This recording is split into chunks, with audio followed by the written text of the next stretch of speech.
Why the avoidant falls apart when the super empath finally goes cold. You know that moment when the person who always cared suddenly doesn't anymore, when the one who used to chase, comfort, and understand finally stops trying. That's the moment the avoidant partner feels something they never expected: panic. We often think the avoidant partner is the one in control, the one with the upper hand. They pull away, they create distance, and it looks like they don't care. But the truth, the avoidant sense of control only exists as long as the empath keeps caring. The empath gives, forgives, and tries to understand. They anchor the relationship emotionally. But one day, something shifts. The empath realizes that their compassion has turned into self-neglect, and when that switch flips, the entire dynamic collapses. The avoidant suddenly feels what the empath has been feeling all along: loss, emptiness, and fear. Why? Because the silence of the empath is louder than any confrontation. The avoidant's power dissolves the moment they can't rely on the empath's warmth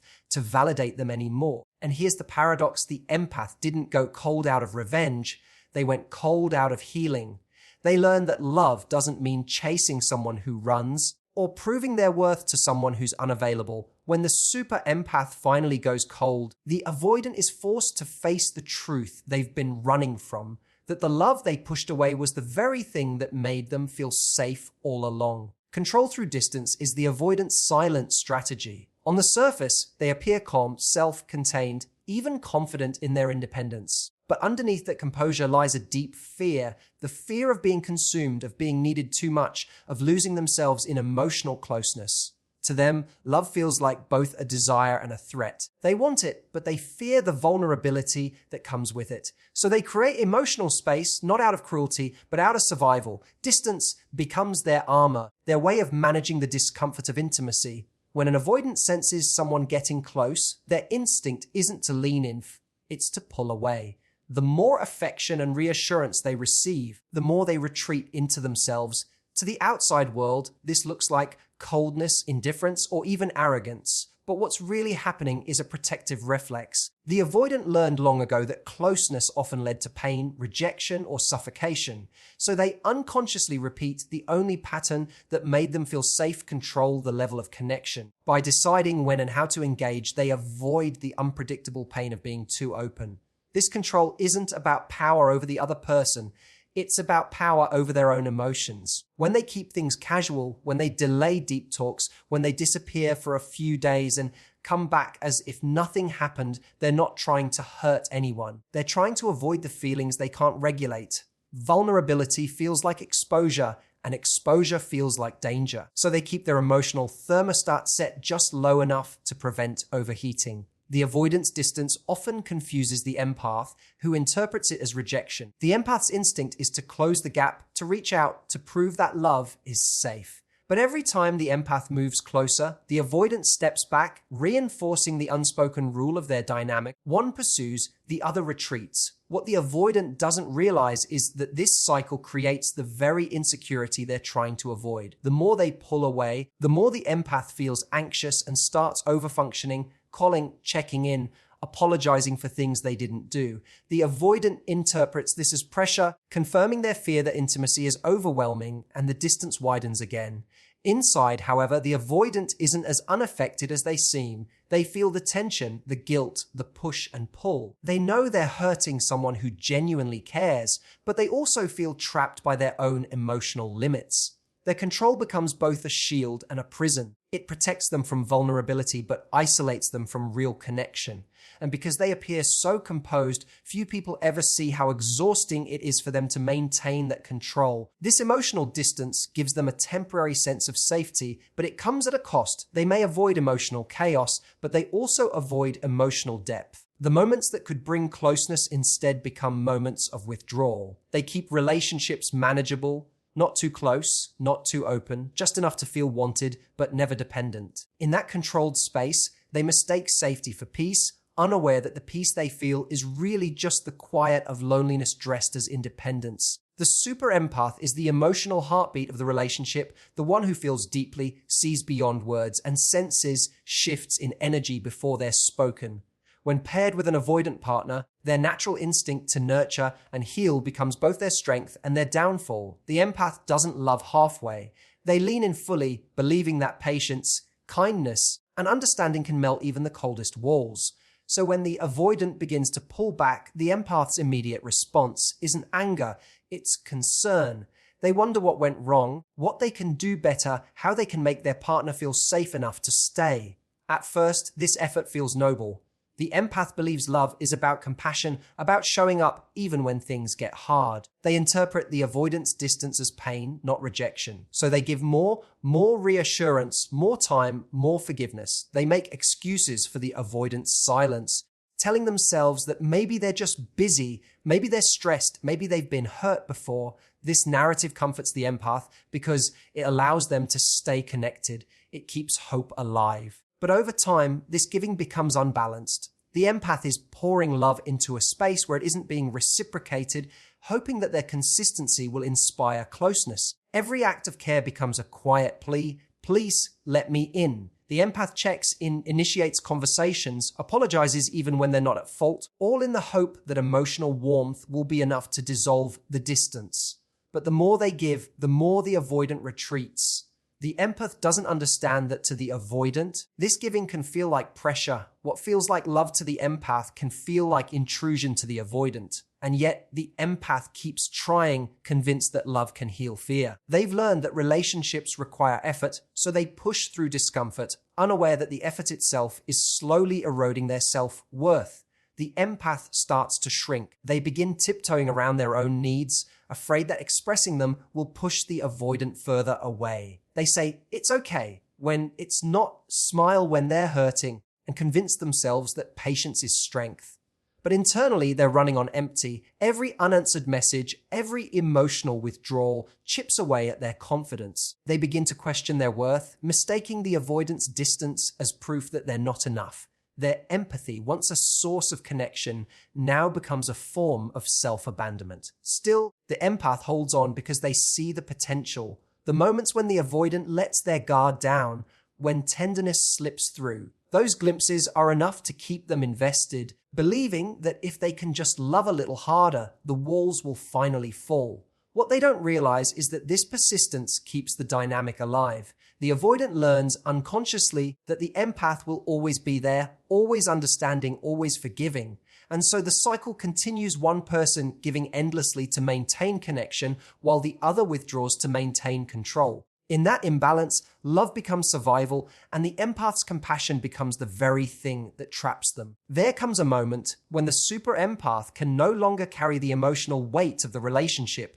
It doesn't happen suddenly. It's not one argument or one silent treatment that breaks them. It's the slow accumulation of disappointment, the quiet ache of being unseen, the fatigue that comes from trying to connect with someone who keeps slipping away. They reach a point where love starts to feel heavy instead of healing. That moment, when the empath finally pauses instead of pursuing, is the turning point.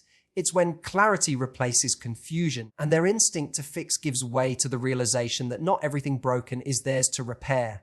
The empath begins to notice patterns that once felt like isolated moments. They see how every time they tried to talk, they ended up apologizing. How every time they offered understanding, it was met with indifference. They recognize that love has turned into labor, and that their kindness has been mistaken for tolerance. For the first time, they look at the situation not through the lens of empathy, but through the lens of self-respect. This shift doesn't come with anger or revenge. It comes with quiet acceptance. They stop asking, "What did I do wrong?" and start asking, "Why am I allowing this?" That question changes everything. The turning point isn't loud. It's not a dramatic exit or a confrontation. It's a silent decision that happens deep inside the empath's heart. They begin to pull their energy back, to stop explaining themselves, to stop chasing understanding from someone who isn't capable of giving it. They learn to sit with the discomfort of distance instead of rushing to close it. That's when the dynamic starts to shift. The avoidant, who once relied on the empath's constant reassurance, starts to feel the absence. The space that used to feel like control now feels like loss. But by then, the empath's heart has already begun to heal in solitude. When the empath chooses to detach, it's not because they've stopped caring. It's because they've started caring about themselves more. They realize that love should never require them to betray their own emotional needs. They begin to find peace in boundaries, strength in silence, and clarity in distance. The same qualities that once made them overextend, their compassion, loyalty, and patience, now become the foundation of their healing. They no longer see withdrawal as punishment, but as protection. This turning point transforms the empath from the giver to the observer. They stop trying to decode mixed signals or prove their worth, and they start recognizing their own value independent of how anyone treats them. It's a reclaiming of power, but not the kind that dominates or controls. It's the quiet, steady power that comes from self-awareness, from finally understanding that their love is not a cure for someone else's fear. And in that understanding, they no longer chase connection, they create it only where it's reciprocated. When the empath finally withdraws, the avoidant's entire emotional structure begins to unravel. For so long, their sense of control depended on knowing that the empath would always be there, that no matter how far they pulled away, the empath would reach out, reassure them, and keep the connection alive. The avoidant didn't consciously realize it, but the empath's consistent presence provided emotional stability. It allowed them to feel safe without ever having to be fully vulnerable. They could retreat without truly losing anything. But when the empath goes quiet, when the messages stop, when the warmth turns into calm detachment, something shifts inside the avoidant. The silence feels unfamiliar, almost threatening. What once felt like freedom now feels like abandonment. At first, the avoidant may try to convince themselves that they're fine. They tell themselves they needed space, that the distance is a relief, that the empath was too emotional, too intense. But beneath that rationalization is an unease they can't explain. The absence feels heavier than they expected. The avoidant begins to notice the lack of attention, no check-ins, no gentle reminders of love, no emotional anchor waiting for them to return. The silence forces them to confront something they've been running from, their dependency on the very connection they claim not to need. This emotional collapse doesn't always look dramatic from the outside. The avoidant might not chase or confess regret immediately.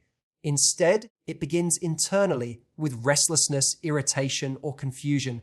They might find themselves scrolling through old messages, replaying conversations, or wondering when the empath changed. For the first time, they begin to realize that the security they once dismissed came from the empath's unwavering care.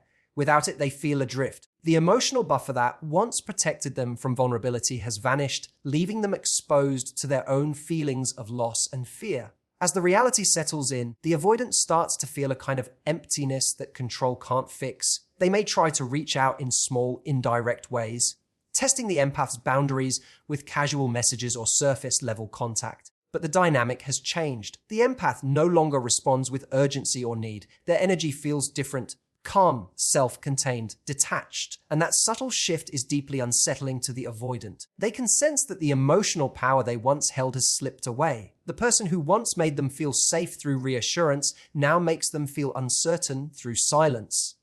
In that uncertainty, the avoidant faces a mirror they've avoided their whole life. They begin to feel what the empath felt for months. The confusion, the longing, the sense of disconnection. Their usual defense mechanisms no longer provide relief because the person who once absorbed their emotional distance is gone. This collapse isn't about punishment or loss of control. It's the moment the avoidant realizes that the love they resisted was the very thing that kept them grounded. And now, without it, they must face the emptiness within themselves that no amount of distance can protect them from. When the emotional storm finally settles, what remains is the lesson that love can only thrive in balance. Both the empath and the avoidant have spent so long on opposite ends of the spectrum, one giving too much, the other giving too little, that they've forgotten what it feels like to meet in the middle. Balance is not about perfection or constant harmony. It's about mutual awareness, the willingness to see both your needs and the other person's without losing yourself in the process. It's a state where love feels like safety, not survival. For the empath, balance means learning that compassion doesn't require self-sacrifice. It's the understanding that love should never come at the expense of one's peace. They realize that their worth isn't determined by how much pain they can tolerate or how much effort they can give. Real empathy includes empathy for oneself. It's not about fixing people, but about standing beside them without losing your own footing. This kind of balance doesn't make the empath colder. It makes them wiser. They still love deeply, but now they choose carefully. They recognize when giving turns into enabling and when understanding turns into excusing. Their boundaries become an act of self-respect rather than distance. For the avoidant, balance comes through vulnerability. They learn that independence doesn't have to mean isolation, and that closeness doesn't have to feel like a trap. The lesson is that true safety in love comes not from control, but from trust. Opening up even in small ways doesn't weaken them.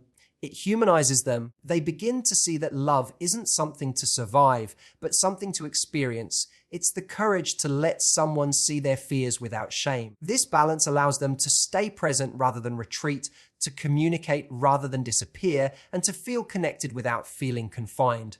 When both people begin to understand this equilibrium, the dynamic transforms. Love stops being a chase or a retreat and becomes a collaboration. It shifts from who cares more to how can we both care better.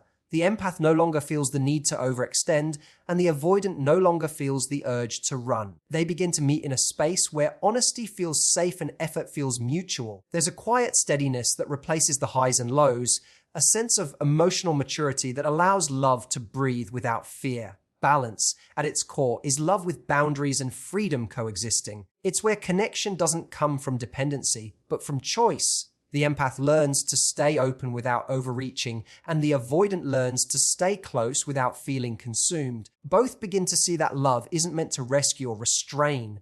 It's meant to reveal. When two people reach this understanding, the cycle of chase and withdrawal finally ends. What's left is something neither had before, a love that feels safe enough to stay and strong enough to grow. When the empath finally learns to stop overgiving and the avoidant finally feels the weight of the silence, something powerful happens, truth reveals itself. Both begin to see what love really is and what it was never meant to be. Love was never supposed to be a performance of proving your worth, nor a battle between closeness and control. It was meant to be a partnership, a space where both people feel safe enough to be seen and brave enough to stay. The empath discovers that their deepest power was never in how much they could give, but in knowing when to stop giving to what doesn't grow. They learn that detachment doesn't mean bitterness, it means healing. The avoidant, in turn, is faced with the quiet truth that distance is not protection, it's isolation. They learn that vulnerability isn't a weakness to be feared, but the bridge to everything they once thought they didn't need. In the end, this story isn't about punishment or revenge, it's about awakening. The empath learns to love without losing themselves, and the avoidant learns to open without falling apart. It's the meeting point of strength and softness, of clarity and compassion, because the moment we stop chasing what drains us, we create space for the kind of love that sustains us. So if you've ever been the one who gave too much or the one who pushed love away, remember, your healing doesn't come from winning the other person back. It comes from understanding why you kept repeating the same dance and choosing not to step into that rhythm again. The lesson is not about who was right or wrong, but about who finally chose peace. Thank you for being here, for listening, and for reflecting on something so deeply human. The way we love, the way we run, and the way we return to ourselves. May you leave today with one truth in your heart. Real love doesn't ask you to shrink or to hide. It meets you where you are and grows with you from there. Thank you truly for your time, your presence, and your openness. Take care of your heart. It's the compass that will always lead you back home.